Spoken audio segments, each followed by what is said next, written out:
card dele. Não conheço aqui quase nada dali, fiquei muito, muito curiosa. Acho que deve ser um dos mais jovens também, né, Laís? Junto com aquela menina do interior de São Paulo. E acho que vai ser bom a gente trocar com o pessoal, trocar com ele muitas formas de realizar da ideia à ação, né? Esse processo, que é o mais difícil para todo mundo aqui.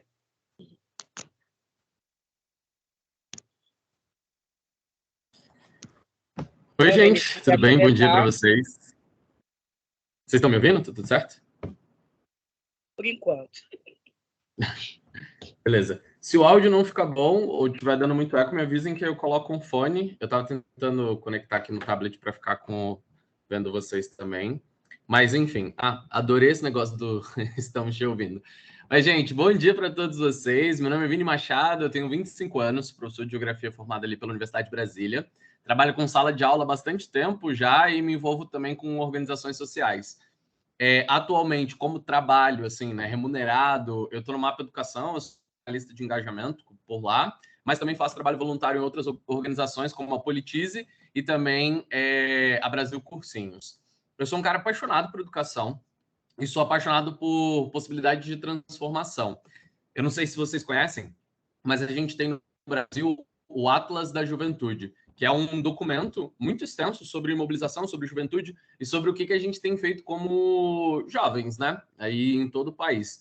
E a gente tem um potencial gigantesco para poder transformar. Só que a transformação é muito difícil. Primeiro porque, sendo jovens, às vezes a gente acaba não sendo permitido em determinados espaços. Às vezes as pessoas olham as nossas ideias e falam, não, mas você está muito novo para isso. Então, cada vez que a gente se organiza e se mobiliza em organizações, ou em grupos, ou para formações, isso ajuda a potencializar um pouquinho do que a gente tem para os próximos anos. Eu, como professor de geografia, entendo muito bem, por exemplo, a dinâmica demográfica. A gente vai passar por uma transformação significativa no país nos próximos 50 anos, de transformação da nossa chamada pirâmide etária. Então, a gente precisa estar muito ligado no que a gente faz hoje, porque vai refletir diretamente quando a gente estiver mais velho e vai refletir em outras gerações. Então, a gente está falando sobre mudanças climáticas, a gente está falando sobre direitos humanos, a gente está falando sobre atuação, formação. Então, tem bastante coisa para a gente conversar. E aí, hoje, eu vou conversar um pouquinho com vocês sobre a comunicação não violenta, que é algo que eu tenho dentro da minha vida, dentro da minha organização política, social, desde 2018, e que faz um trabalho, né, um processo bastante importante. Então, eu vou compartilhar com vocês. Vocês não estão me vendo, né, enquanto eu compartilho? Não, a gente está vendo a tela agora. Tá, beleza. Tem como isso... Ah, tá, tudo bem. Então, enquanto eu estiver compartilhando, não apareço. Isso é um problema para vocês? Porque senão eu posso tentar fazer de um jeito diferente. Tava aparecendo, sim, a tela e você lá em cima, bem pequenininho, mas apareceu. Ah, tá. Então ótimo. Então vou voltar. É porque senão eu já jogava aqui para o tablet e tentava apresentar dele. Porque fica meio agoniado de não estar aparecendo enquanto eu estou falando. Vamos lá. Qualquer coisa, vocês podem me interromper, podem falar, porque eu não estou tendo a visão de vocês. Mas, vamos lá. Opa. Beleza, então, gente, como eu conversei com vocês, então, né, meu nome é Vini Machado, eu estou aqui hoje como representante da Politize, porque é onde a gente trabalha bastante com a CNV e onde eu tenho sido facilitador de comunicação não violenta desde 2019, mesmo tendo conhecido a CNV lá em 2018 pelo movimento Empresa Júnior. Então, eu acho que é um processo bastante importante e significativo para a gente compreender um pouco as formas de comunicação, como a gente se comunica, como a gente se organiza, porque dialogar é um processo muito difícil. E dialogar de forma clara, objetiva e verdadeira. Porque quando a gente conversa, a gente às vezes conversa tentando refutar o outro. A gente sempre entra numa discussão com o objetivo de vencer, como se fosse uma grande competição. Então, nesse sentido, é muito ruim conversar, porque se vez que eu entro numa conversa, eu estou sempre preocupado em refutar ou convencer o outro, eu não estou dialogando. Eu estou partindo do ponto que eu tenho que convencê-lo. E isso não é a forma mais adequada. Então, a gente vai trabalhar um pouco com essa ideia de mediar conflitos. E aí tem essa imagem que ela é bastante simbólica para o Brasil dos últimos anos, que é essa divisão, não somente ideológica, mas também uma divisão geográfica, espacial, ela é física, ela nos afasta. Então, a comunicação violenta, ela não violenta, ela entra justamente para poder permear esses espaços e a possibilidade de discussão. E por que isso? Porque conversar está difícil, principalmente se o assunto for política. Toda vez que a gente entra nesse aspecto, eu acho que vocês devem ter tido experiências nesse sentido, quando a gente começa a conversar sobre política, a gente sempre tem uma experiência meio ruim. Ontem mesmo, né, eu estou em BH hoje, eu sou de Brasília, mas vim para BH hoje, e aí eu estava no Uber, e aí estava chegando perto do hotel, a conversa começou a ir para o lado político, e aí eu percebi que aquele momento parecia que não ia ser uma boa situação, e aí eu preferi não discutir. Ali, por uma questão até de tempo e de espaço, de possibilidade, não daria muito certo. Mas a gente sempre tem exemplos como esse. A gente tem exemplos em casa, exemplos no trabalho, exemplos na escola, quando o diálogo, principalmente o diálogo político, ele não é muito bom, né? Ele não rende muito. E por que eu trouxe especificamente política, mesmo a gente conversando sobre outros assuntos? É porque esse é o assunto mais difícil de lidar. E até porque, como sociedade, como indivíduos, a gente vive numa relação política. Então, tá meio complicado, principalmente porque nós, como sociedade, não estamos nos importando muito com isso. Quando a gente fala de política, às vezes as pessoas já olham tipo, não, política, religião e futebol não se discutem, as pessoas ficam mais distantes. Quando a gente olha o sistema de governo, boa parte da população não entende ele como um sistema de governo positivo. Pode talvez não ser um dos melhores, mas está aí com o objetivo de garantir liberdades, individualidades, processos eleitorais, direitos. Então, muitos dos brasileiros não entendem isso como positivo. E quando a gente pensa no processo democrático, mais da metade da população não apoia a democracia. E aí a gente tem que começar a pensar como é que isso reverbera nas nossas ações. Se boa parte da população não apoia a democracia e não apoia esse sistema que a gente tem, que, em tese, busca ouvir as partes, discutir e dialogar, a gente tem um grande problema. E esse problema não se resolve de 4 em 4 anos, esse problema ele é muito maior. E nós, que trabalhamos com diálogo, com conversa, em organizações, até mesmo dentro das nossas relações, precisamos entender esses problemas, porque eles estão diretamente relacionados à forma como a gente se envolve e se relaciona com as pessoas. E aí, esses números, né, eles começam a ficar ainda piores quando a gente pensa no contexto brasileiro. Até no sentido de confiança. Se somente 4% da população brasileira confia nos outros, a gente não está confiando em ninguém. A gente não está confiando em instituições, a gente não está confiando no nosso vizinho, a gente não está confiando nos nossos alunos. Isso é um grave problema. Eu, por exemplo, dou aula para os alunos do ensino fundamental e ensino médio também. E aí eu tenho uma relação que eu digo para eles que é sempre importante ser muito sincero, mesmo que a sinceridade seja algo ruim para eles. Então, sei lá, dever de casa. Quando o aluno não faz dever de casa, eu não tenho tempo para ficar passando de mesa em mesa, e eu nem gosto disso. E aí eu sempre pergunto para os alunos quem não fez. Os alunos levantam a mão, são notificados, e é isso. E aí teve um aluno que perguntou, professor, mas como é que você vai saber se os alunos não estão mentindo? E aí eu sempre falo, eu estou confiando em vocês. Estou confiando até que vocês provem o contrário. Então, não é uma relação muito presente, quando a gente fala de se comunicar, pensar na confiança. Isso é importante, porque se eu não confio no outro, eu não dedico ao outro a escuta, eu não dedico ao outro o que eu penso de forma clara e objetiva. E aí que entra essa ideia de CNV, de como mediar conflitos e como discutir isso de forma muito mais saudável. Então, a primeira coisa que a gente tem que entender é a ideia de pluralidade.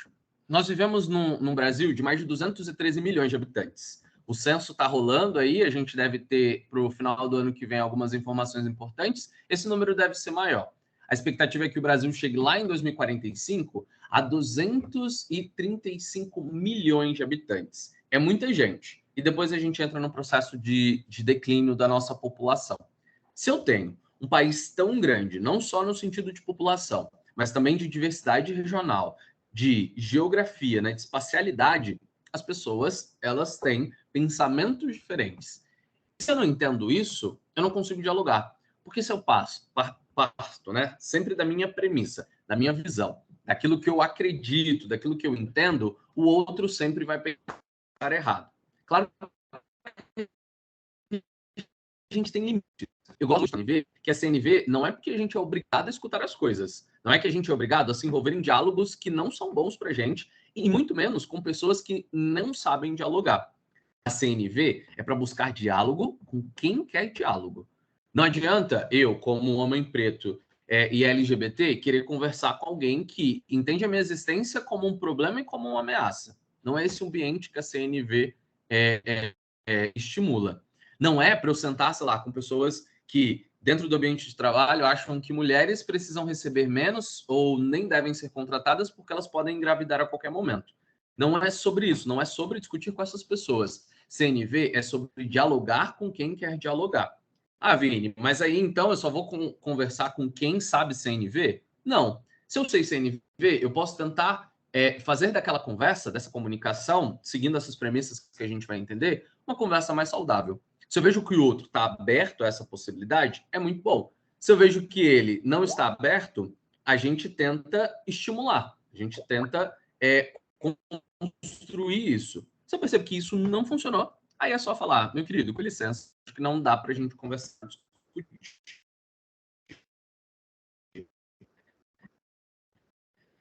Mas pense, por minha mãe é uma mulher de 45 anos que nasceu no interior da Bahia, cresceu em São Paulo, numa cidade grande, num processo de questões familiares, trabalho muito cedo, enfim, muitas questões. E aí tem algumas problemáticas que eu trago para dentro de casa, até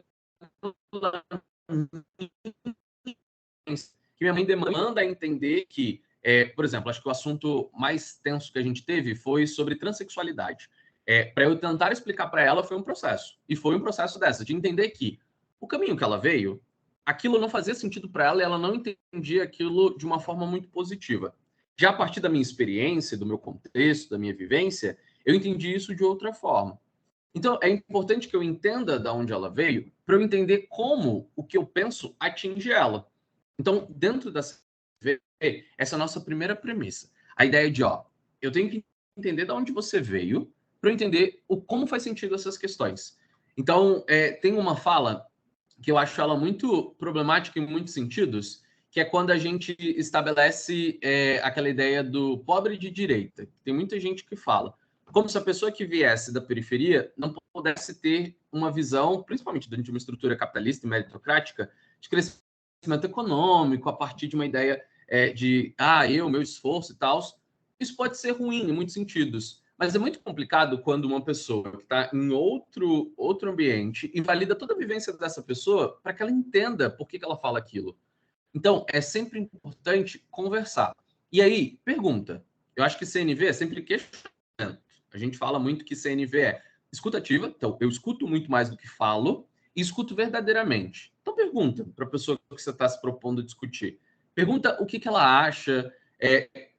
Se você não entende o que ela está dizendo, ou o contexto que ela está falando, pergunta para ela. Fala, não, tá, mas deixa eu entender exatamente o que você está dizendo. Por que você está indo mais ou menos por esse caminho? Então isso é um ponto importante para a gente. E aí, tem algumas coisas interessantes para buscar essa pluralidade, né? Quando a gente fala aí de pensar. É sempre questionar, tá bom? Sempre questione. Acho que CNV é muito mais sobre pergunta do que fala. Então, pergunta para a pessoa. Não entendeu? Questiona de novo. A gente tem muito a ideia de fazer parafrasear. Então, sei lá, eu estou em reuniões, aí é uma reunião de 1 hora, durou muito tempo, e eu preciso entender o que aconteceu. Eu pergunto, fulano, você quis dizer isso, para a gente fazer aquilo e prosseguir para aquele caminho? Aí a pessoa vai falar, Vini, foi quase. Esse final aí do prosseguir, acho que tem 2 etapas, vamos dividir. Pergunta.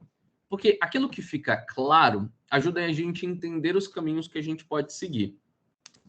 Então, quando os assuntos são polêmicos, né? Então, sempre pergunta para a pessoa de onde ela viu isso, né? Como ela entendeu isso, porque são várias pessoas pensando de formas distintas. E isso, quando a gente junta tudo, é o que traz geralmente conflito.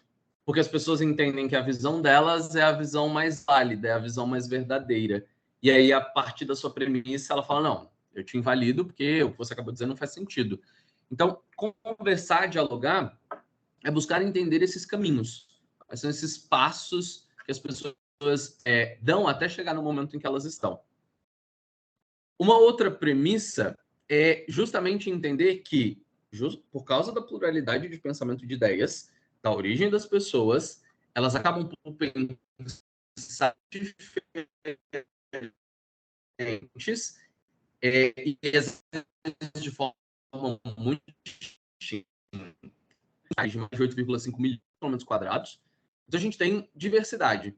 Esses dias eu estava conversando com os meus alunos no almoço, e aí a gente foi falar de um prato típico que é a buchada, né? Que é um prato consumido muito no Nordeste, apesar de ter consumido também muito em São Paulo, por causa dessa influência nordestina. E aí os alunos ficam tipo, nossa, como assim? Tipo, consumir esse tipo de produto. E eu falo, gente, é uma questão regional, entendeu? É uma questão de cultura, de consumo de produtos. E aí é muito louco, porque às vezes a gente olha isso com um olhar muito de julgamento, não só internamente, mas como fora. Tipo, a exemplo do Brasil, a exemplo internacional em relação ao Brasil, a gente tem a China, que aí tem toda aquela questão de comida, de comer determinados produtos que no Brasil não são muito comuns. E aí entra muito, por exemplo, aquilo que eu entendo como correto. Então, se eu sou uma pessoa vegana ou vegetariana, esse tipo de comportamento não faz sentido para mim, né? Tipo, a agressão, a violência, de consumo que leva em consideração o consumo de carne animal ou de derivados animal é violento. Eu acho isso incorreto e, portanto, isso impacta na visão que eu tenho do outro. Mas, ao mesmo tempo, é isso. É uma vivência diferente que, sei lá, alguém que está em outra realidade, outro contexto econômico, social e político, pensa que aquilo é super válido, que é importante, e aí, às vezes, essas ideias se chocam. Então, é entender um pouco isso, entender um pouco dos aspectos culturais. A forma como eu entendo, por exemplo, a morte é uma forma muito diferente que os mexicanos entendem a morte, né? O Dia de los Muertos, ele é um dia muito mais de comemoração, de celebração das vidas que passaram e encerraram seus ciclos, do que de lamentação. A gente, no Brasil, de modo geral, tem um aspecto de entender a morte de outra forma. E não necessariamente existe, nesse caso, um certo ou um errado. São origens diferentes, culturas distintas e que impactam nessas visões de mundo. Isso pode acontecer de forma macro, a nível mundial, isso pode acontecer de forma mais local e regional, isso pode acontecer dentro até das nossas comunidades e de onde a gente se relaciona. Por exemplo, no Mapa Educação, que eu estou lá desde 2019, né, como voluntário também, a gente tem representantes do Brasil todo. E é muito legal quando a gente se reúne, a gente se encontra, existe esse choque de realidades e de vivências e de pensamentos políticos, né? Então, eu estive com eles agora em São Paulo no último mês, e aí a gente saiu para lanchar, e é isso, aí você vai conversando, aí o outro fala, não, olha, eu penso diferente. E como dentro da instituição todo mundo está já adaptado a essa ideia de mais tranquilo. Agora, quando eu entro num ambiente em que as pessoas não estão aptas a esse tipo de diálogo mais, como a gente chama, esse diálogo mais pautado, né, na ideia de escuta, é muito mais complicado. Então, entender um pouquinho sobre da onde as pessoas vieram. E aí, o outro, que é a ideia da premissa 3, é sentir e interpretar o mundo com as pessoas. Para mais alguém, o som tá picotando, gente? Ou tá de boa, tá tranquilo?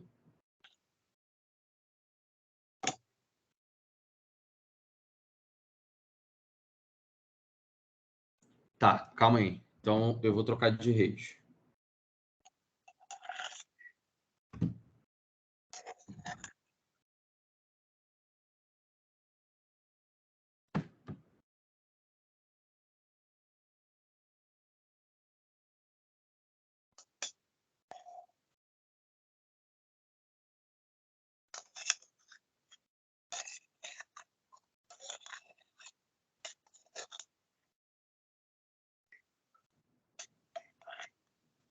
Beleza. O bom é que comentários de vocês aparecem justamente em cima da apresentação, então fica mais fácil. Tá, beleza. Qualquer coisa vão me avisando que eu botei agora em outra rede. Aí, se não funcionar, vamos ver como vai fazer. Então, como eu estava conversando com vocês, essa ideia de sentir e interpretar o mundo, né, com as pessoas através da empatia, através da conversa, do diálogo, sempre respeitando o outro. E aí, tem um vídeo muito legal que eu vou passar para vocês. Se não sair o som, vocês me avisam, mas ele é legendado. Ele é uma animação baseada num TED Talks da Brené Brown. Ele é bem legal para dividir, separar a ideia de simpatia de empatia. Então, vou compartilhar aqui rapidamente com vocês. E aí, se não apareceu o som, vocês me avisem.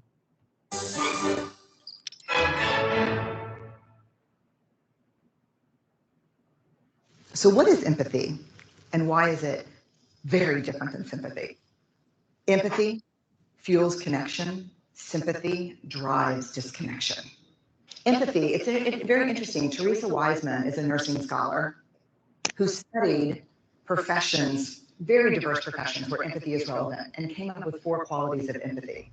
Perspective taking, the ability to take the perspective of another person or recognize their perspective as their truth. Staying out of judgment, not easy when you enjoy it as much as most of us do.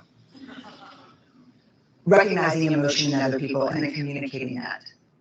Empathy is feeling with people.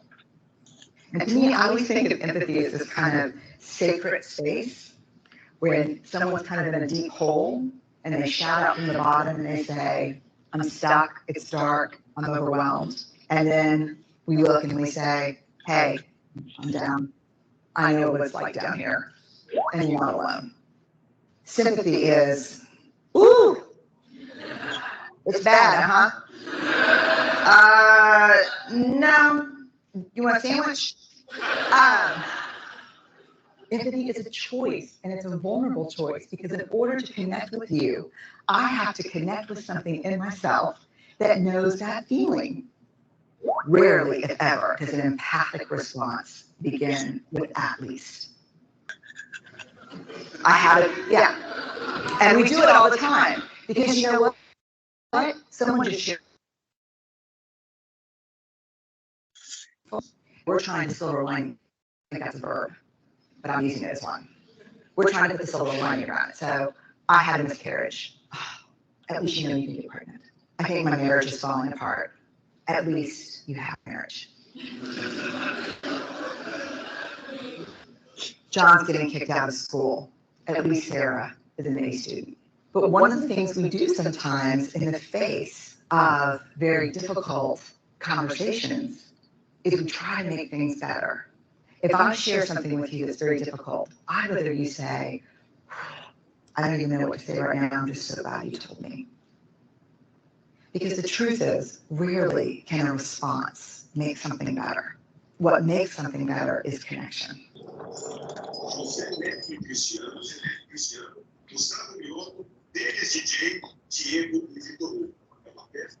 Bom, alguém está com o microfone ligado. Mas, enfim, esse vídeo, ele é bem legal. E aí, eu vou aparecer aqui um pouco de novo. Voltei. Mas esse vídeo é bem legal, justamente para conversar um pouquinho sobre essa ideia de empatia, sobre simpatia. E aí, eu queria agora um pouquinho da participação de vocês. Falei bastante. Eu queria entender um pouco de vocês, se, pensando... Eita, calma. Pensando até aqui, até esse momento, até essa parte da nossa conversa, já teve alguma situação que vocês ficaram nessa situação de, tipo, que conversa difícil, ou que pessoa difícil de lidar, ou, nossa, eu vou acabar discutindo. Eu queria ouvir um pouco de vocês, da realidade de vocês, do que vocês fazem, de onde vocês vêm, se existiram alguns momentos de conversas difíceis. E aí, se alguém quiser abrir o microfone para compartilhar, fica à vontade. Queria entender um pouquinho aí de vocês. Comigo já aconteceram várias vezes, principalmente agora nesse momento de política, quando as ideias não batem, eu acho que é muito difícil. Ou você ficar calada, ou você também calar para escutar e tal. Aí quando é comigo, eu fico calada, respiro e deixo passar. Gabriela, você é da onde? E quantos anos você tem? Ó, eu tenho 18 e sou de Brasília. Olha só, você é minha contemporânea, estamos no mesmo lugar, mas legal. Mas eu entendo essa postura de tipo, melhor não. Muito bom. Sim. Alguém mais? Perdão. Alguém mais quer compartilhar? Eu acho que quando os seus pensamentos divergem do seu chefe, por exemplo, você fica numa questão ali, tipo, preciso do trabalho, preciso do dinheiro, melhor não. E eu, há um tempo atrás, logo quando eu comecei no mercado de trabalho, eu tive um chefe que ele era muito agressivo, tanto na fala quanto nos gestos. Então, no começo, assim, era ficar assustado o tempo todo, né?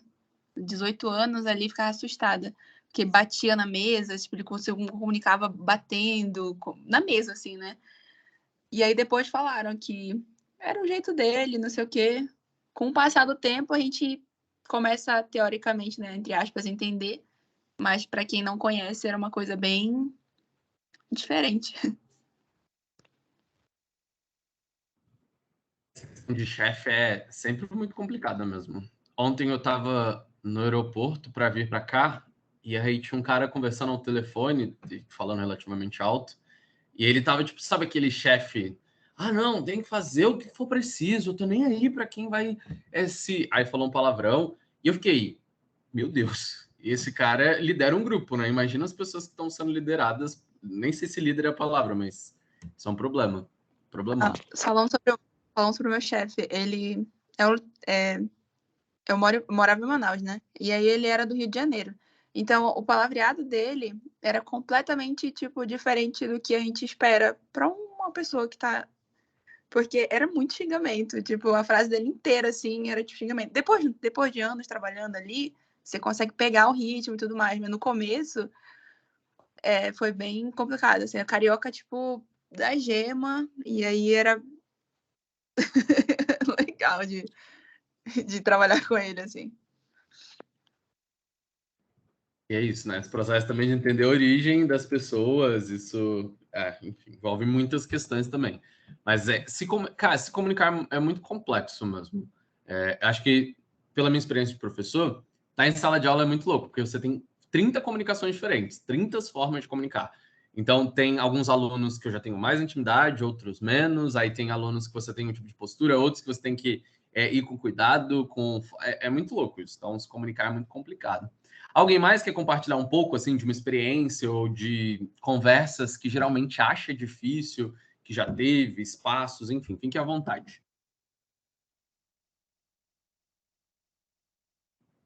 Eu amo que esses encontros online, eles são um gatilho para professor, né? Em época de pandemia. A gente faz as perguntas, aí todo mundo em casa, tipo, é. Sandriele, Isabelle, Maiara. Posso falar, Laís? Alguma coisa no fundo aí, porque muita gente em Só casa. uma coisa, eu fiquei eu já passei curiosa por questões aqui com a sua linguísticas. fala. Eu acho que duas Ana pessoas Carla, estavam falando. Você tá com 2 microfones Então ligados. deixa a outra menina falar. Pode ir, Isabelle. Já passei por situações bem complicadas, como a primeira menina citou de política, né, em uma turma, no tempo que eu fazia ensino médio. Nossa, na primeira candidatura de Bolsonaro foi uma questão assim muito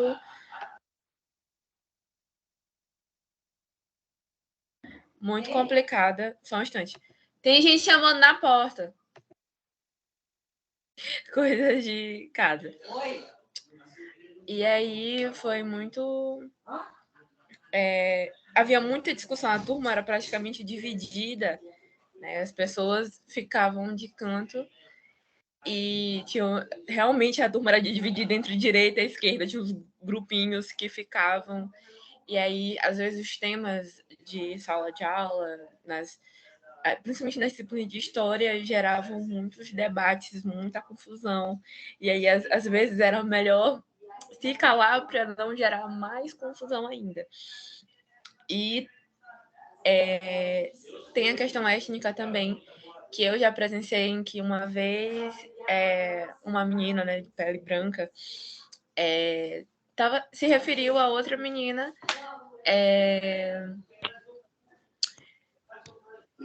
denominando ela como parda. E eu a corrigindo, eu falei, ela não é parda, ela é preta.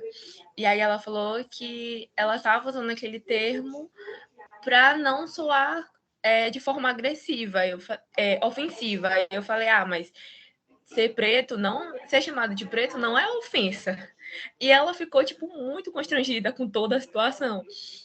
Então, eu acho que a questão da gente saber é realmente muito complicado, porque a falta de informação ou a falta de interesse de buscar a informação acaba... porque hoje, né, todo mundo tem acesso à internet, todo mundo tem... a informação, ela está muito mais acessível do que antigamente. Então, às vezes, não é nem a falta de informação, mas a falta de interesse de buscar ela. Para você poder interagir e tratar os outros sem que possa ofendê-los. A questão que vocês citaram do trabalho, ele é de outra região, tem certos costumes, mas aí ele tem que saber que, meu ponto de vista, né? Que ele está em outro local e que as pessoas não têm a mesma cultura que ele. Então, é questão de se alinhar todos, né, ambos lados, de reconhecer tanto ele que está vindo de outro local, tantas pessoas daquele local, de respeitar até onde ele realmente pode ir, porque nem todo mundo vai estar adepto ou adequado com a maneira com que ele vai se comunicar. Bom, muito bom, obrigado por partilhar um pouco. Tinha mais uma pessoa querendo falar também, quando vocês foram falar juntas. Era a Ana Carla, né, Ana Carla? Você estava com 2 microfones ligados ao mesmo tempo e aí estava dando eco? Eu não sei, eu não tenho 2 microfones, eu não entendi o que aconteceu, mas tudo bem. Olha só, vamos só falar uma coisa, que a conversa está super interessante e você está tocando muito no aspecto das origens, né? Que faz a gente ter pontos de vista diferentes, porque as origens são diferentes, né? Mas tem uma coisa do interesse, né? Quais são os interesses dos grupos? Que no diálogo, primeiro tem que haver um diálogo, né? Mas alguns grupos, para começo, não querem diálogo. Eles fazem de tudo para impedir que o diálogo exista. Até porque no diálogo, aqueles que já têm costume ou interesse em trabalhar com a empatia, com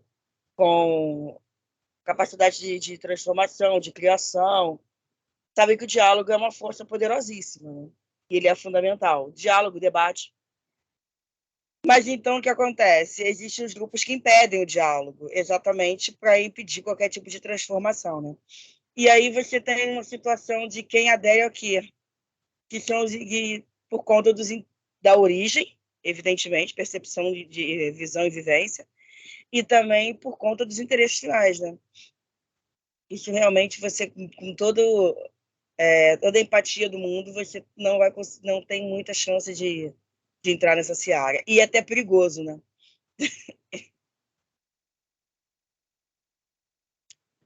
E isso é um ponto importante também, que é isso.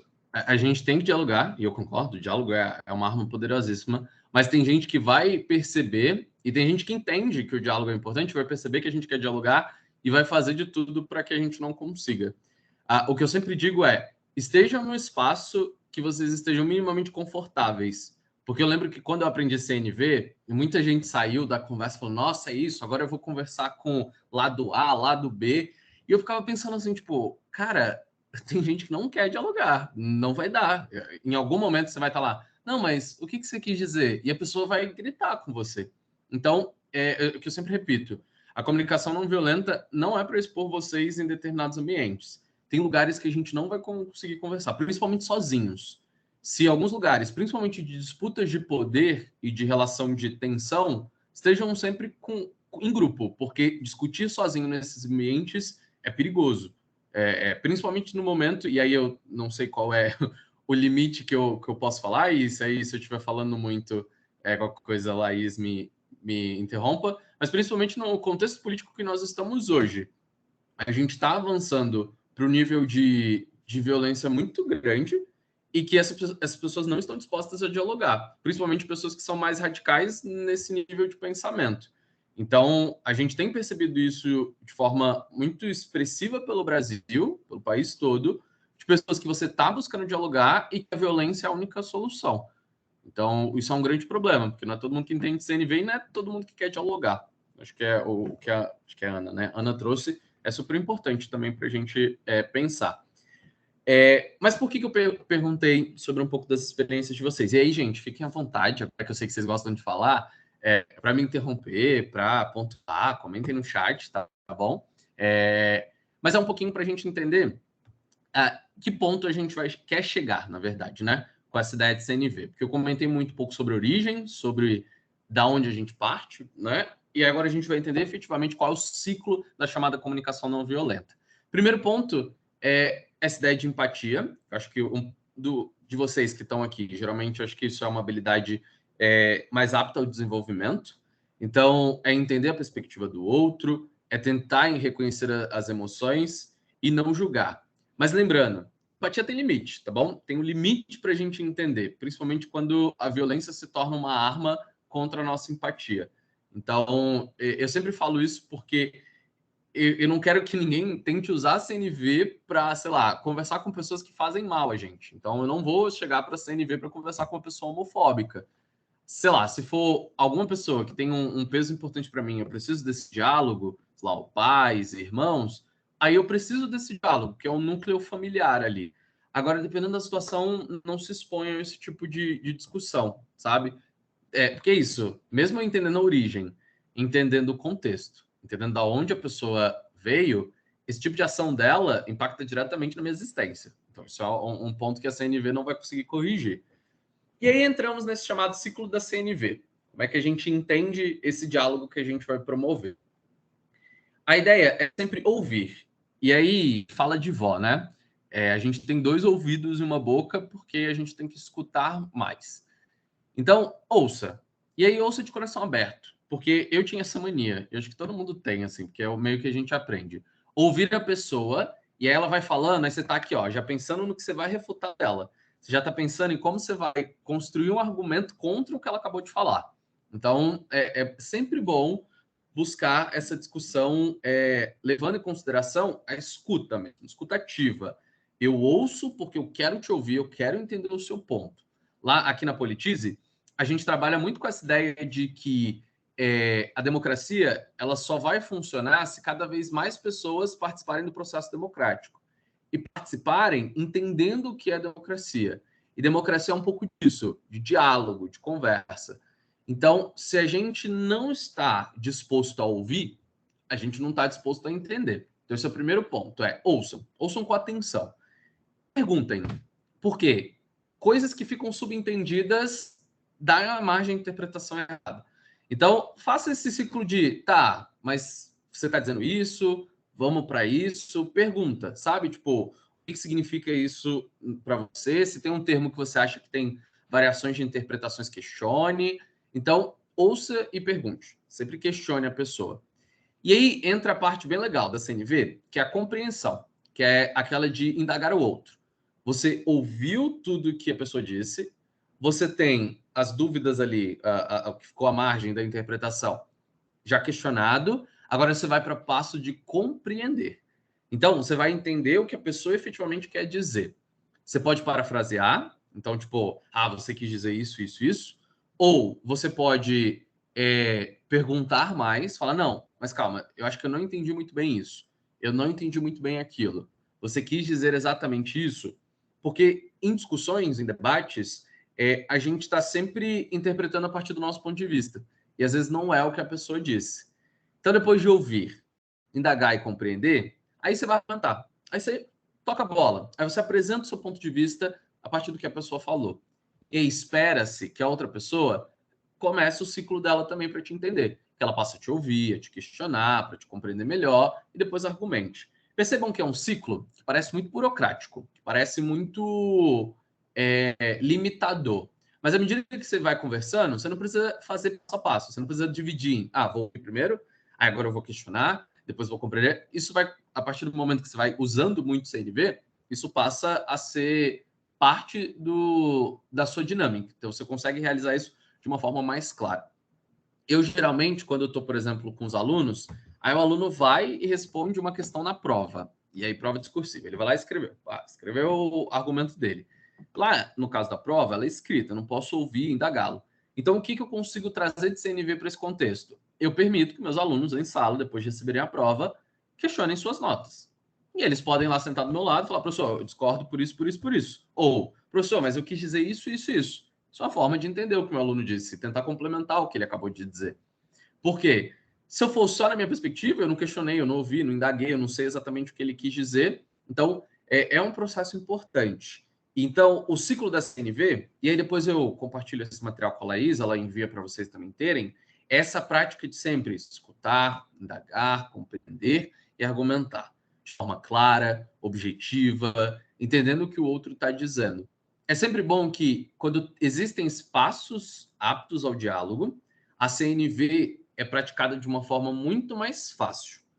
Quando esses espaços não são propícios ao diálogo, aí é um pouquinho mais difícil praticar CNV.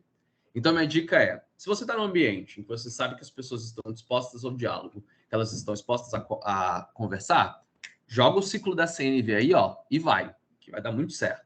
Agora, se você está num ambiente em que as pessoas querem dialogar, mas elas não conhecem CNV, ou elas não estão muito a par desse diálogo, dessa escuta, você tem duas formas. Se você for muito próximo da pessoa, propõe para ela essa discussão. Fala, tem uma coisa chamada comunicação não violenta, que a gente pode conversar de uma forma diferente. Fala ali, vamos ouvir mais e tal. É uma possibilidade. Só que imaginando que nem sempre isso acontece, você pode chegar para a pessoa e deixar as coisas muito transparentes. Virar para ela e falar, eu estou aqui, a gente vai conversar, eu quero te ouvir, e eu quero te ouvir mesmo. Então, será que você se incomoda se eu te fazer perguntas em relação ao seu argumento, antes de eu falar, para entender exatamente o que você está dizendo? Ou, se você não quiser que seja uma coisa muito formal, a pessoa deu o primeiro argumento, você fala, cara, eu fiquei meio confuso em tal parte, você pode explicar? Ou, putz, mas você acha nesse sentido isso, assim, que eu acho que eu penso talvez diferente? E aí vocês vão vendo que à medida que vocês vão usando a CNV, os diálogos eles começam a ser mais fluido.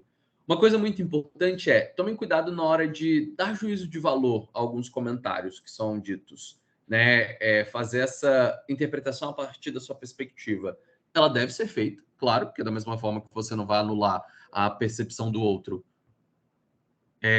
você não... Eita, tá funcionando, porque estava fazendo um barulhinho e eu pensei que eu tinha caído.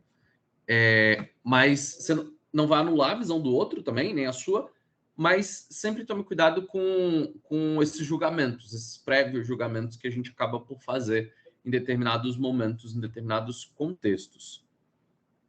E aí, eu já vou... E aí eu volto para vocês aqui, deixa eu só interromper.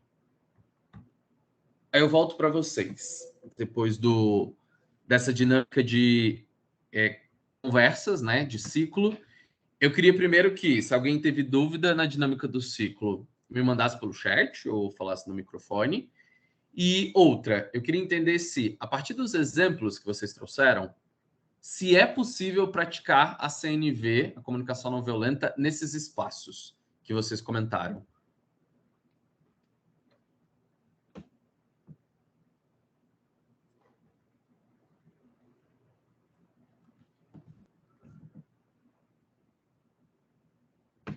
Tendo em vista o ciclo, eu acho que é sim possível aplicar a CNV nos espaços, que eu comentei principalmente política, né? Eu acho que é uma boa tática. Beleza, beleza. Alguém mais? Algum comentário?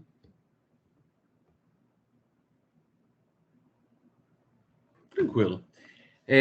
Eu vou passar aqui agora alguns exemplos de conversas, de temas que podem ser colocados como temas problemáticos, temas polarizados, enfim.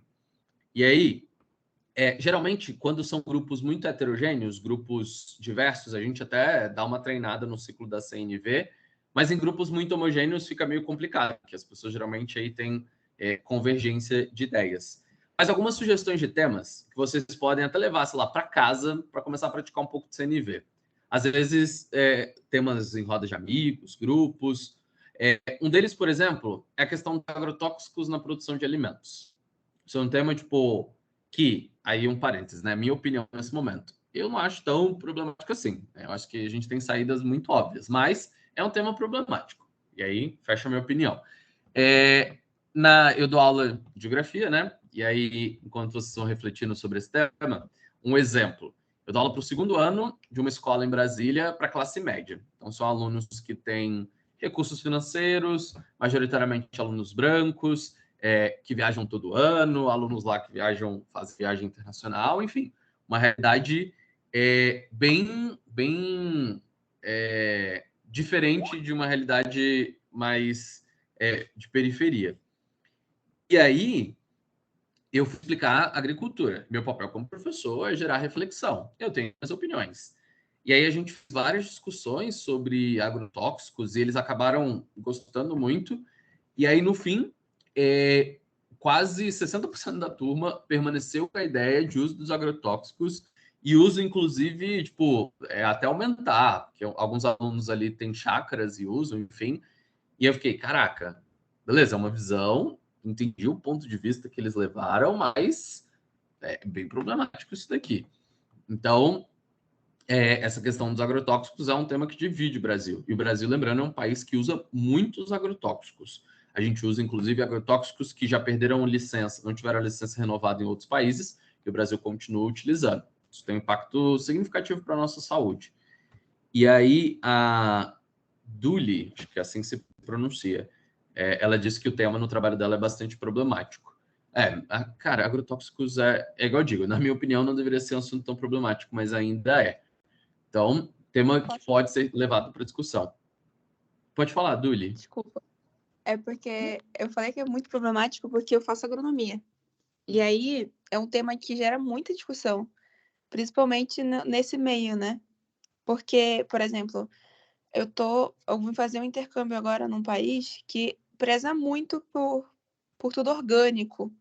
Só que é um tema assim que a gente discute muito na faculdade. Isso. Porque, tipo, eu faço agronomia, então é um tema que, quando a gente fala de agrotóxico e sobre produção mundial, é uma coisa que pega muito pesado. E aí, quando eu ouço falar sobre agrotóxico, é tipo uma coisa que o sistema que você ensinou já some totalmente da minha cabeça. Tipo, já se arma logo, sabe? Porque como a gente aprende sobre isso mais profundamente, ele já vem armado. Principalmente porque é um tema recorrente, direto, o tempo todo a gente está ouvindo falar sobre isso. Por isso que eu acho que os seus alunos que são produtores, eles continuaram contra, porque é uma realidade que, infelizmente, aqui no Brasil a gente tem. O uso de agrotóxicos é muito grande devido a uma série de fatores, né? E não só, tipo, a produção em si, sabe? Também em consideração a produção, porque se você levar em consideração com outros países, o Brasil é um país que produz muito, então a gente precisa estar produzindo o tempo todo. E aí, é isso, vou finalizar por aqui, que eu vou começar a falar um monte de coisa. E não, pode falar, gente. Eu prefiro. É muito agoniante às vezes ficar sozinho. Mas, nossa, para o teu curso, esse tema aqui é o conflito, né? A convergência da discussão um pouquinho mais tensa. Mas é isso, é um assunto que.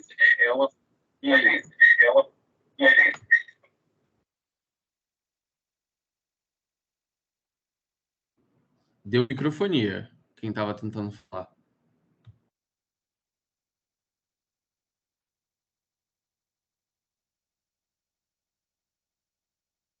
Deve ter sido sem querer. Tudo bem, então. Então, é essa questão, né? E aí tem outros assuntos polêmicos, como... Eu acho que agora eu consegui deixar a câmera ligada e fazer a apresentação. Vocês estão vendo a minha apresentação, então, né? Estamos. Ah, muito bom, consegui agora, olha só, demorei 30 minutos para entender como funciona. Mas, enfim, que acho que a câmerazinha agora está ligada.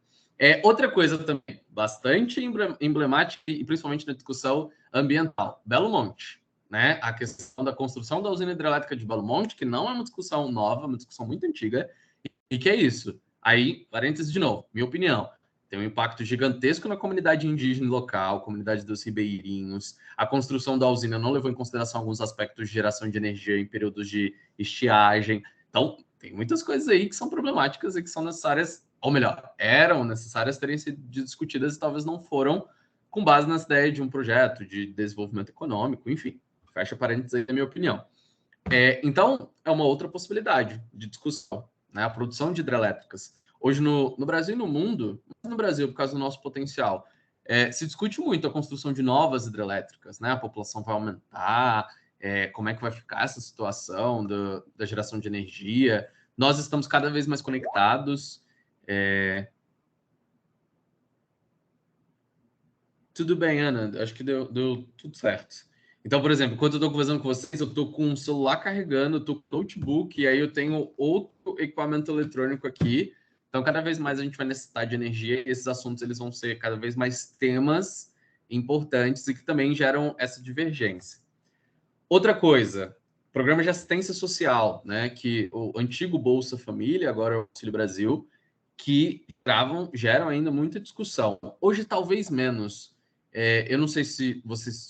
Tem muita gente, não muito nova, né, porque a diferença de idade não é muito grande, mas na minha época de fundamental, acho que ali 8º ano, 9º ano, as pessoas falavam muito mal do Bolsa Família, tipo, e escola pública, assim, ambientes, e eu tenho uma tia que era beneficiária, e eu ficava, gente, mas o que as pessoas estão falando não faz sentido. E aí eu ficava ouvindo, e era uma discussão muito grande. Hoje a gente tem mudado um pouco a percepção, mas tem muita gente que entende programa de redistribuição de renda como ruim, enfim. E aí outro tema discutível. Esse ano, inclusive, ano de eleições, é um tema bastante discutível, porque a gente reformulou um programa social, mudou, repaginou ele, construiu uma metodologia de pagamento que não necessariamente se mantém, enfim. E aí é uma discussão interessante hoje no Brasil, esses programas, da visão que as pessoas têm das pessoas que são assistidas por programa de redistribuição de renda. Aí, outro parênteses, para deixar claro aqui minha opinião, eu acho super positivo, inclusive, necessário programas de redistribuição de renda, principalmente no Brasil desigual, no sistema capitalista desigual, mas também já há divergências. E aí fecho meu parênteses de opinião. Aqui a Laís mandou, né, para a Sandriele, que essa é para você, e aí a Sandriele está até digitando. Então, boa. Ana Rosa até compartilhou aqui. Bom dia. Bom dia. É uma questão, assim, bem complexa, né? Assim, eu moro numa cidade, num município muito pequeno, onde muitas pessoas trabalham de roças, a maioria são dependentes de programas sociais, né? E muitos acham que é um desperdício de dinheiro. Assim, no meu ver, eu também sou uma dependente, né, desse programa, e eu creio que se não existissem esses programas hoje, muita gente passaria fome. Eu sou sincera. E principalmente nesse governo atual, né, que não vem ajudando muito. E, por sinal, só está ajudando porque é época política, né? E muita gente aqui do meu município, se não fosse esse programa, depois dessa hidrelétrica que foi retirada, o meu município de um certo local, colocado em outro, e lá muita gente vivia de suas roças, não tinha agrotóxicos, né? Era algo limpo, não viviam doentes, e hoje praticamente minha cidade é conhecida como a cidade dos hipertensos e depressivos por conta dessa hidrelétrica, dessa usina, né? E muita coisa mudou. Então, hoje aqui no meu município não tem mais as plantações que tinham antes, não tem mais emprego como tinha antes. Então, eu creio, no meu ponto de vista, se não fosse esse programa, muita gente hoje aqui morreria de fome. E esse é um aspecto importante, né? A Ana Rosa até colocou que sempre vai haver divergência por causa desses interesses pessoais e econômicos, e isso é um embate, né? Vão ser sempre essas discussões, e aí acho que a Sandrelli trouxe essa vivência dela, né, experiência dela, que isso é super importante nessa discussão. Oi, Laís, pode falar. Não, eu só queria pedir desculpa para a Sandriele, que eu estava querendo dizer das hidrelétricas mesmo, que a mensagem não está muito rápida, a minha internet aqui, aí não chegou a minha segunda mensagem. Que eu estava falando queria perguntar para ela sobre a questão das hidrelétricas, que eu sei que é uma coisa muito importante na região dela e para o povo dela, né, Sandriele? Como parte do povo Pancararu, aí no interior de Pernambuco. Enfim, tendo toda essa questão, era sobre isso que eu achei que tinha muita relação com ela, aquela questão da hidrelétrica. Só pedindo desculpa mesmo, porque atrasou a minha mensagem na hora de chegar e aí não deu para entender. Desculpa. Sim, sim. Você falou assim na questão da usina, né? Da usina nuclear. Isso. Porque aí tem a questão da usina nuclear, né? Aí ele falou da hidrelétrica, eu relacionei.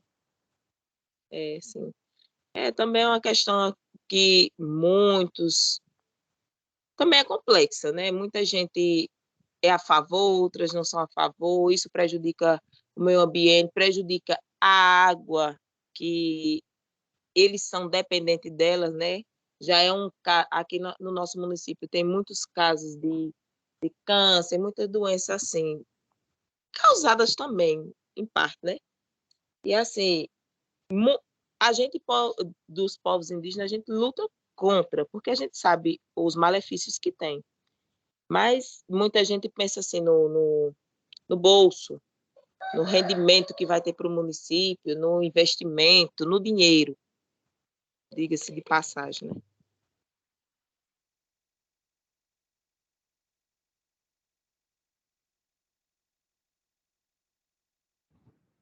Eu estava tentando abrir o microfone e não rolou. Mas é isso, essas visões, né? E aí tem uma coisa também que é importante lembrar, eu acho que eu não comentei, é sobre a complexidade dos problemas que a gente se propõe a resolver. A CNV, ela é uma ferramenta e ela pode auxiliar bastante em algumas condições, algumas situações. Mas existem problemas, e os problemas públicos, de modo geral, são chamados problemas complexos, que envolvem muitas visões e que, a depender da ação que se é utilizada ou realizada, reverbera com outras consequências e essas consequências elas não são lineares. Então, a CNV é ferramenta de discussão, né? Ferramenta de diálogo. Ela não é a ferramenta que vai resolver as nossas dificuldades, principalmente porque a gente vive num sistema capitalista. Esse sistema ele demanda interesse econômico de acúmulo e esse acúmulo perpassa como é que a gente chama? Perpassa a ideia de que alguns indivíduos vão acabar sendo desfavorecidos mesmo para satisfazer essas necessidades. Então, é sempre pensar isso, CNV como ferramenta de comunicação e de diálogo, e não necessariamente como uma ferramenta de solução de problemas mais complexos, porque demandam muitas visões. É um caminho, é uma possibilidade, pelo menos para começar, porque aí envolvem outras questões e outros interesses. E aí também coloquei um outro tema que dá para discutir esse mais em casa ali, que é a ideia de divisão salarial, né? A dificuldade, principalmente da mulher, em relação ao mercado de trabalho, as dificuldades. E a gente tem várias histórias e vários casos em relação a isso. Polêmica de escola sem partido, e aí um parênteses, que eu não acho nem necessariamente como uma polêmica, mas como uma limitação, enfim. Esse projeto tem vários vácuos de interesses, porque é isso, se a gente está querendo combater essa ideia da chamada doutrinação, a gente tem que entender o que é, como é, por que acontece, e não delimitar ela a viés X ou Y, porque se for nesse sentido, não necessariamente a gente está buscando essa escola mais plural. Então, existem vários discursos e várias discussões, vários temas que a gente pode trazer para debater no sentido da CNV. E percebam que são temas muito macros, mas dá para regionalizar, dá para pensar em coisas que estão muito próximas da gente, dá para pensar em coisas dentro de casa. para tentar praticar a CNV como essa forma de comunicação. Isso ajuda a gente a construir uma relação mais propositiva, uma relação de escuta mais próxima, mas sempre buscando pessoas que queiram realmente discutir. Então, reforma trabalhista, previdência, que aí vem questões, inclusive, muito econômicas. E aí tem até um esqueminha aqui de como poder usar a CNV. Eu, particularmente, não gosto muito dele. Eu acho ele muito engessado. Mas é uma boa orientação para quem está começando. É porque parece muito, tipo, 2 a 3... Parece que fica monótono, assim, travado. Então, fica aí como sugestão. Eu, geralmente, não uso esse caminho, esse percurso, porque eu acho ele muito pouco dinâmico. Eu acho que não funciona muito bem. Mas a ideia era ouvir, explicar um pouquinho sobre CNV, trazer um pouquinho essa ideia de escuta, de diálogo. Eu acho que, a partir do ponto que vocês se propõem a serem esses agentes de transformação local, regional, global, vocês precisam estar nessa movimentação de escutar. E a CNV pode ser bom até para entender o que algumas comunidades passam, porque é isso, sei lá, eu vivo numa realidade que é diferente da realidade da comunidade que eu auxilio, que eu ajudo, então escutar, conversar, aprender a ouvir é bastante significativo.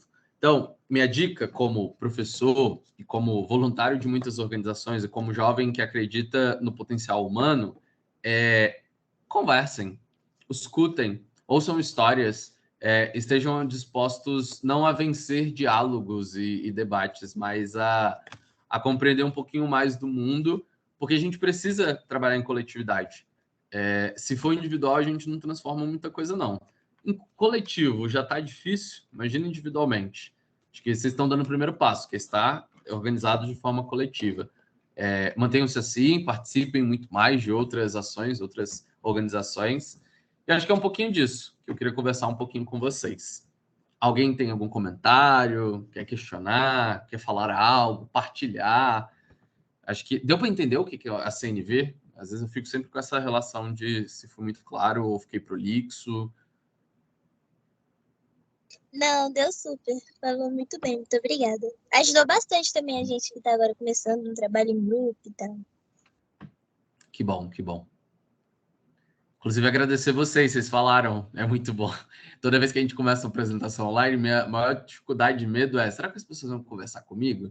Então, eu queria agradecer bastante que vocês conversaram, bateram um papo. Acho que isso foi super positivo.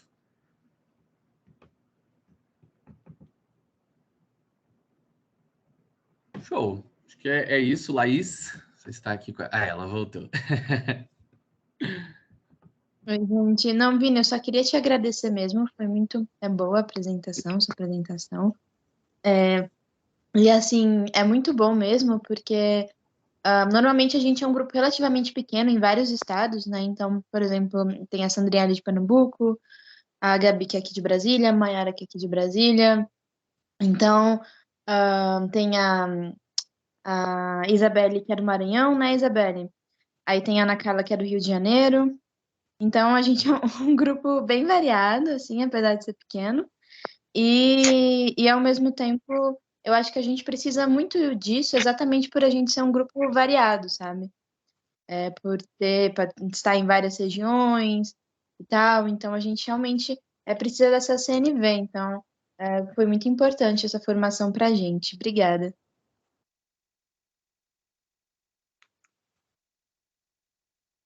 Laís? Oi, Ana Carla, vai fundo. Só compartilhar com o grupo e com o Vini, que eu sou do Rio, né? O Rio foi mal falado aí hoje, né? Aqui no Rio tem um reduto bolsonarista horrível, né? Absurdamente grande e extremamente violento.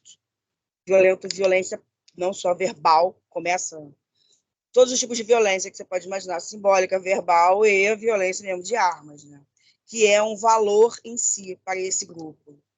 Então, como eu falei muito da coisa do outro não querer o diálogo, porque para esse grupo, o valor deles é a demonstração de força. E o diálogo, ele quebra. Né? O diálogo, ele vem, ele apazigua, ele quebra, ele faz a pessoa parar para pensar, tudo isso que é o oposto do interesse do não posso dizer, vou dizer adversário, mas aqui no caso já coisa já foi um outro patamar bem mais complexo. E aí eu tenho a seguinte realidade. Eu sou professora de escola, em 2 escolas de tamanho bem significativo, mais de 2.000 alunos, sendo que uma delas é totalmente dominada, a gente usa esse termo aqui no Rio, dominada pelo bolsonarismo. Eu tenho adolescentes de comunidades conflagrada que a gente chama é quando está em guerra mesmo, e com muito apelo, sentindo muito apelo pelo bolsonarismo. E para ele, isso não significa só você dizer que o cara é Bolsonaro, que ele vai votar no Bolsonaro. Ele tem outras ramificações. Por exemplo, que é apoiador de um vereador que a gente finalmente conseguiu expulsar ele da Câmara dos Vereadores agora, que é um homem, por exemplo, que é estuprador e tem não sei quantos milhões de seguidores e que os garotos acham normal ele ser um estuprador e etc e tal. E aí a gente ficava se perguntando por quê, né? Por que eles tinham entrado por esse caminho aí. Eu falei assim, é muito bom você entender a origem, como é que a pessoa vai se transformando naquilo ali, e daí também o seu interesse final, né? Porque se você consegue entrar no caminho, você consegue conversar, puxar, às vezes a gente faz várias ações dinâmicas também, com muita cultura, com coisas assim, de entretenimento também, você vai tirando isso, desfazendo isso. Mas tem um interesse final, e o interesse final ele tem que ser sempre lembrado. Porque esse interesse, senão acaba você sendo manipulado no diálogo, na conversa e no debate, que é o que você vê nas câmaras de deputados, etc. e tal, nos parlamentos, né? E outra coisa também é que, para a garotada, né, que você pode muito bem achar que está participando de um diálogo realmente verdadeiro e as grandes questões estarem sendo esquecidas, sendo colocadas em segundo plano. A gente via muito isso nas pautas identitárias. Todo mundo era a favor, mas elas eram sempre deixadas para depois, no final da discussão, quando as pessoas não tinham mais tempo para discutir, e etc. e tal. E foi assim que a gente demorou tanto tempo para conseguir concluir o projeto das cotas, foi assim que a gente demorou muito a avançar com várias outras questões dentro do próprio partido de esquerda ou de movimentos sociais de modo geral. Então, era só para dar essa contribuição. E dizer que, assim, agora a gente já tem uma situação dentro das salas de aula, nesse ambiente mesmo, que estão muito violentos, de uma reversão significativa em relação àquele apelo bolsonarista inicial. O que não significa que ele não faça mais sentido. Pelo contrário, ele continua valendo, fazendo muito sentido com um grupo bastante expressivo da sociedade, que eu até tenho que ser verdadeiro e dizer que não é exatamente uma grande minoria, infelizmente. Uma série de fatores aí também ficaria muito mais tempo falando. É isso. Parabéns, muito obrigado pela apresentação. Obrigado pela partilha também, que eu acho que é isso, essa realidade, porque teoria CNV funciona bonitinho, lindão, mas aí quando a gente fala de realidade tem outras complexidades que aparecem. Mas é isso. Gente, queria agradecer muito o convite. Laís, precisando de sua aí, brigadão pelo convite, esse momento de troca de partilha. Não deixei aqui, mas tem, acho que no post lá marcaram minhas redes, então qualquer coisa podem me seguir lá, mandar mensagem.